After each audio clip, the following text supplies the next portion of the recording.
సజ్జల రామకృష్ణారెడ్డి గారు నిన్న press meet పెట్టి మాట్లాడుతూ ఒక మాట అన్నారు. ఏంటయ్యా ఆ మాట అంటే, ఆంధ్రప్రదేశ్కు ఈ తెలుగుదేశం పార్టీ అనేది లేకుండా చేస్తే ఆంధ్రప్రదేశ్కి పట్టినటువంటి దరిద్రం గ్రహణం వీడిపోయిద్ది అని చెప్పేసి మాట్లాడుతున్నాడు.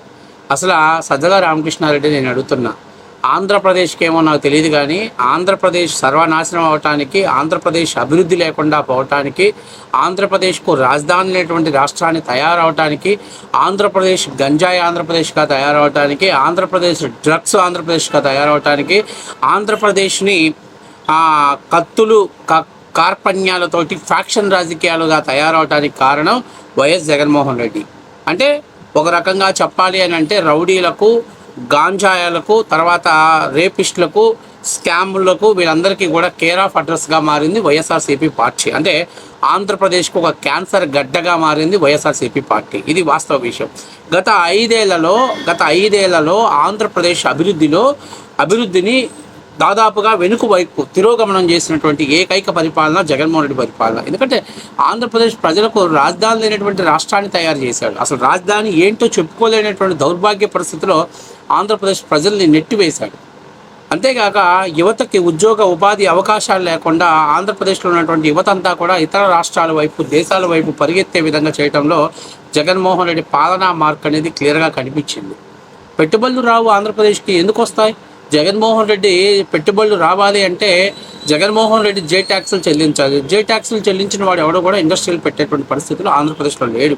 లేకపోగా గత ప్రభుత్వంతో ఎంఓలు గుర్చుకున్నటువంటి కంపెనీలు Jockey, Adani data centre, Lulu marts లాంటి సంస్థలన్నీ కూడా ఆంధ్రప్రదేశ్కు బాయ్ బాయ్ చెప్పేసి వెళ్ళిపోయాయి.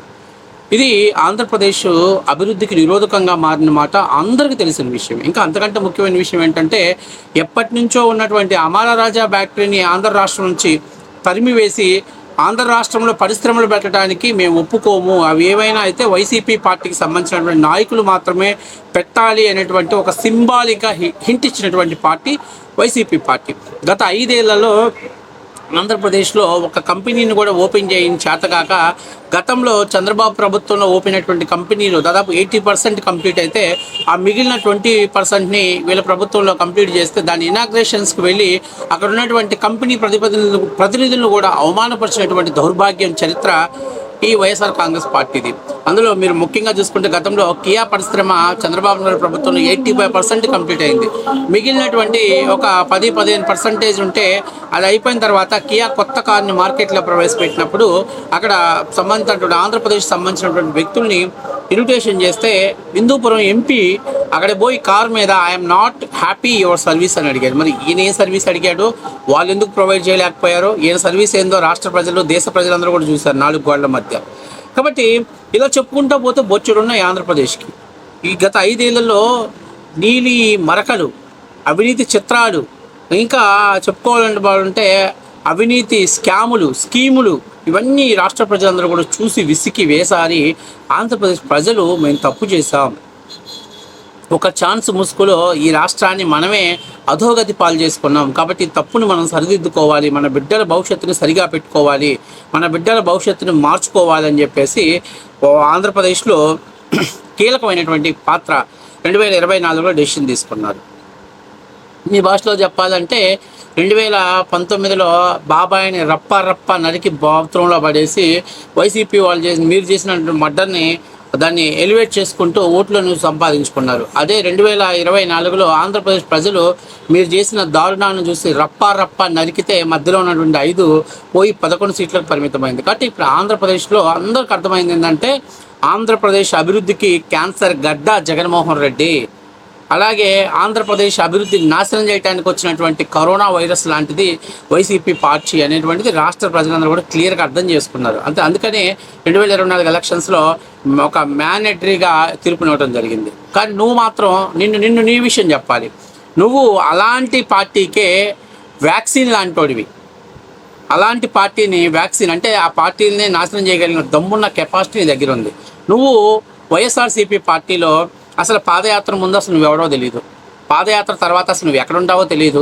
అసలు ప్రభుత్వ సలహాదారుడు నిన్ను ఎవరు నియమించారు, ఎవరు సిఫారసుతో నువ్వు ఆఫీసులోకి వచ్చావు, ప్రభుత్వ సిఫారసు నాకు తెలియదు. కానీ మొత్తం మీద అన్ని శాఖల్ని ఆడిట్ చేసే స్థాయికి నువ్వు వెళ్ళిపోయావు. అన్ని శాఖల్ని నీ చేతిలో కంట్రోల్ పెట్టుకున్నావు. దరిద్రం ఏంటంటే హోమ్ మినిస్టర్గా ఉన్నటువంటి అప్పుడు సుచరిత గారు ఒక కార్యక్రమంలో ఆమె ఓపెన్ చేయాల్సినటువంటి భవనాల్ని ఈ ప్రభుత్వ సలహాదారుడు ఈ గొట్టంగాడి పోయి ఓపెన్ చేశాడు. అసలు ఏం రిప్రజెంటేటివ్ నీకు ఇచ్చారు నాకు అర్థం కావట్లా. ప్రభుత్వ సలహాదారుడు, ప్రభుత్వానికి సలహాలు ఇవ్వటం నీ పని. బిల్డింగ్లు ఓపెన్ చేయటం, ప్రారంభోత్సవాలు చేయటం, శంకుస్థాపన చేయటం, అసలు నీకేం సంబంధం? అసలు నువ్వు ఎవడివి? నువ్వు అన్ని శాఖల తరపున నువ్వు ప్రతిసారి ప్రెస్ మీట్లు పెట్టి నువ్వు మాట్లాడాల్సిన పనే ఉంది. నాకు అర్థం కావట్లా. ఈయన వైఎస్ఆర్సీపీ పార్టీలో ఇంత బలంగా బాదుకున్నాడంటే జగన్మోహన్ రెడ్డితో పాటు కలిసి జైలుకు నడిచి ఏటుగా ఉన్నటువంటి విజయసాయిరెడ్డిని పక్కన పెట్టేసి మొత్తం సజ్జల కింద నడిచేటట్టు చేయడంలో కీలక పాత్ర పోషించాడు. మొత్తం మీద ఏం జాలదన్నట్టు మళ్ళీ ఈయన కొడుకుని తీసుకొచ్చేసి సోషల్ మీడియాకి అప్పచెప్పి సోషల్ మీడియాని వైసీపీ సోషల్ మీడియాని భ్రష్టు పట్టించేశాడు. అది ఒక నీళ్ళ చిత్రాల మీడియాగా నడిపించేశారు. సో మొత్తం మీద రాష్ట్ర ప్రజలందరూ కూడా చూసి చిచ్చి ఇలాంటి దరిద్రమైనటువంటి పరిస్థితుల్లో అంటే వైసీపీని సంక నాకించడంలో, వైసీపీని సర్వనాశనం చేయడంలో, జగన్మోహన్ రెడ్డిని క్రెడిబిలిటీని, పాపులారిటీని నాశనం చేయడంలో కీలక పాత్ర పోషించింది మన సజ్జల రామకృష్ణారెడ్డి. ఎవరు ఒప్పుకున్నా ఒప్పుకోకపోయినా మిల్లెట్ అక్కడే ఉండాలి. అక్కడే ఉంటేనే ఆంధ్ర రాష్ట్రానికి ఒక కరోనా వ్యాక్సిన్లా పనిచేస్తారు. ఎందుకంటే ఆ క్యాన్సర్కి కానీ లేకపోతే ఆ కోవిడ్ నుండి కూడా పనికొచ్చాడు కరోనా వ్యాక్సిన్ అంటాడు సజ్జల రామకృష్ణారెడ్డి. అక్కడే ఉండాలి, అక్కడే పనిచేయాలి, జగన్మోహన్ రెడ్డి కోసమే పనిచేయాలి. జగన్మోహన్ రెడ్డి పక్కన ఉన్న వాళ్ళు, జగన్మోహన్ రెడ్డి వైసీపీలో ఉన్న కీలక నేతలంతా కూడా పార్టీని గుడ్ బై చెప్పి వెళ్ళిపోయే పరిస్థితి ఏర్పడుతుంది. ఈరోజు విజయసాయిరెడ్డి వెళ్ళిపోయాడు, అట్లాగే వేమా ప్రభాకర్ రెడ్డి గారు వెళ్ళిపోయారు. వీళ్ళందరూ వెళ్ళిపోవడానికి కారణం ఎవరంటే సజ్జల, ఈ మిల్లెట్లు, బాలినేని శ్రీనివాస్ రెడ్డి లాంటి వాళ్ళు వెళ్ళిపోవడానికి. ఎందుకంటే వీళ్ళంతా సీనియర్లు ఉంటే ఎప్పటికైనా తనకి పార్టీలో సరైనటువంటి రికగ్నైజ్ రాదు, ఇంకా ఎప్పటికైనా మన క్రెడిబిలిటీ దెబ్బతింది. అందుకని కొత్త వాళ్ళని ఇన్పుట్ చేసుకోవాలంటే పాత వాళ్ళని బయటికి పంపించాలి అనే ఉద్దేశంతో వాళ్ళందరినీ నిత్యం జగన్మోహన్ రెడ్డికి వాళ్ళిద్దరి మధ్య ఒక అడ్డుగోళ్ళ ఏర్పాటు చేసి మొత్తం వైసీపీ వ్యవస్థని, మేం కాదు వైసీపీ వాళ్ళే చెప్పారు, వైసీపీ సోషల్ మీడియా వాళ్ళు చెప్పారు, వైసీపీలో ఉండాలన్నా, వైసీపీ సోషల్ మీడియా తరపున డబ్బులు తీసుకోవాలన్నా సజ్జల రామకృష్ణారెడ్డికి, సజ్జల భార్గవరెడ్డికి భజన చేయాలి, వాళ్ళని ప్రసన్నం చేసుకోవాలి. వాళ్ళని ప్రసన్నం చేసుకోకపోతే ఇంకా వాళ్ళని కాదంటే ఇంకేమి రావు అనేటువంటి ఒక థీమ్ని క్రియేట్ చేయడంలో కీలక పాత్ర పోషించారు. అందుకని వైఎస్ఆర్సీపీ 2024 అడక్క తెంగిపోయే స్థాయికి రావడానికి కారణం ఈ దౌర్బాగ్యగాడే. ఆంధ్రప్రదేశ్లో తెలుగుదేశం పార్టీ అభివృద్ధి నిరోధిస్తుందనేది ఎంత అవాస్తవమో, వైసీపీ పార్టీని సర్వనాశనం చేయడానికి, సంకనాగించడానికి ఈ సజ్జల రామకృష్ణారెడ్డి ఇంకా అక్కడే కొనసాగాలి, అక్కడే ఉంటాడు. పూర్తిగా పార్టీ భూస్థాపితం అయ్యే వరకు అక్కడే ఉంటావు. నువ్వు ఉండి ఆ పార్టీని నీ స్వాస్థాలతో, ఏదంటే చిన్న ఉదాహరణ చెప్పాలంటే కౌరవుల పక్షాన్ని నిలబడినటువంటి శకుని పాత్ర నువ్వు పోషిస్తున్నావు. బ్రహ్మాండంగా అక్కడే ఉండు సజ్జల. అంతేకాకుండా నేను ఇంకో చిన్న మాట చెప్తున్నా, ఆంధ్ర రాష్ట్ర ప్రజలకు క్లియర్గా అర్థమైంది. ఆంధ్ర రాష్ట్రంలో ఏ పార్టీ ఆంధ్రప్రదేశ్ ప్రజల హక్కుల్ని కాపాడుతుంది, వాళ్ళ ఆత్మ గౌరవాన్ని నిలబెడుతుంది, ఏ పార్టీ అభివృద్ధి వైపు బాటలు వేస్తుందో రాష్ట్ర ప్రజలందరూ కూడా క్లియర్గా అర్థమైంది. కాబట్టి నీలాంటి బ్రోకర్ గాళ్ళు మీడియా సమావేశాలు పెట్టి నువ్వు చెప్పినంత మాత్రం ఆంధ్రప్రదేశ్ వినేవాళ్ళు ఎవరు లేరు. ఫస్ట్ ఆఫ్ ఆల్ 2024లో కనీసం 24లో ఎట్లాగో ఘోరపరచని 29లోనన్నా 11 సీట్లు ఉండేటట్లని చూసుకుంటే చాలు, లేకపోతే పులివెందులకి పరిమితం అవుతారనే భయంగా ఉంది.